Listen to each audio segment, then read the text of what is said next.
মিয়ানমারের সন্ত্রাসী সংগঠনের সদস্যের ছোড়া গুলিতে আহত হয়েছেন টেকনাফের তৃতীয় শ্রেণীর শিক্ষার্থী হুজাইফা আফনান। আশঙ্কাজনক অবস্থায় তাকে চট্টগ্রাম মেডিকেল কলেজ হাসপাতালের নিবিড় পর্যবেক্ষণ কেন্দ্র আইসিইউতে রাখা হয়েছে।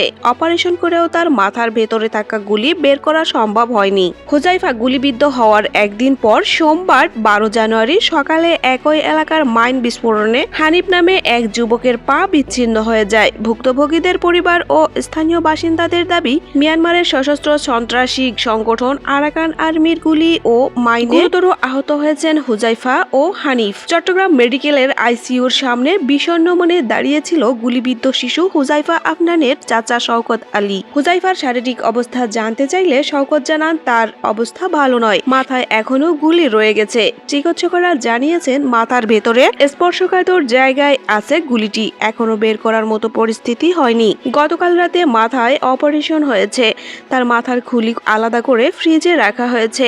সোমবার সন্ধ্যা 6:30টার দিকে ঢাকা পোস্টের সঙ্গে আলাপকালে তিনি এসব তথ্য জানান। শওকত আলী স্থানীয় একটি দাখিল মাদ্রাসার শিক্ষক। ঘটনার বর্ণনা দিতে গিয়ে তিনি বলেন, রোববার সকালে আমাদের বাড়িতে পিঠা বানানো হচ্ছিল। 8:30টার দিকে নাস্তা করে হুজাইফাকে পানি আনতে বলি, পরে আমি 9টার দিকে মাদ্রাসায় চলে যাই। আমাকে ফোন করে জানানো হয় হুজাইফা গুলিবিদ্ধ হয়েছে।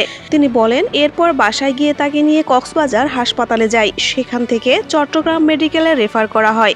বিকেল 4টার দিকে আইসিইউতে ভর্তি করানো হয়। এরপর তার অবস্থা উন্নতি হয়নি। রাতে অপারেশন করা হয়। তার মাথার খুলি আলাদা করে ব্রেইনে জমাট বাঁধা রক্ত অপসারণ করা হয়েছে এবং খুলিটি ফ্রিজে রাখা হয়েছে বলে জানিয়েছেন পুলিশ। দেশের অভ্যন্তরে প্রবেশ করে সশস্ত্র সন্ত্রাসীরা গুলি করেছে বলে দাবি করে শওকত বলেন, টেকনাফের হোয়াইক্যাং তেজসা ব্রিজ এলাকায় সীমান্ত থেকে 3 কিলোমিটার দূরে এই জায়গায় গুলিবিদ্ধ হয় হুজাইফা।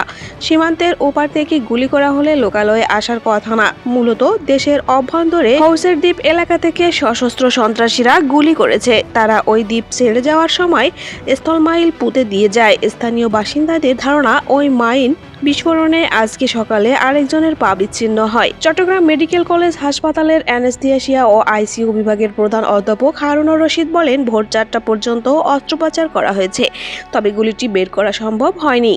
সেটি মস্তিষ্কে বের করার ঝুঁকি রয়েছে, তবে মস্তিষ্কের চাপ কমানো হয়েছে। সীমান্তের একাধিক সূত্র জানায়, রোহিঙ্গা বিদ্রোহী গোষ্ঠীর হামলা ঠেকাতে নাফ নদীর মধ্যভাগে জেগে ওঠে কয়েকটি দ্বীপের চারপাশ এবং সীমান্তের নোম্যান্স ল্যান্ডের নিষিদ্ধ স্থলমাইল পুঁতে রেখেছে মিয়ানমারের সশস্ত্র গোষ্ঠী আরাকান আর্মি। এর আগেও স্থলমাইল বিস্ফোরণে বাংলাদেশি কয়েকজন জেলে আহত হয়েছিলেন। এতক্ষণ সাথে থাকার জন্য ধন্যবাদ। অনুরোধ থাকবে চ্যানেলটি সাবস্ক্রাইব করে বেল আইকনে ক্লিক করুন এবং মতামত কমেন্টে জানাতে ভুলবেন না। আল্লাহ হাফেজ।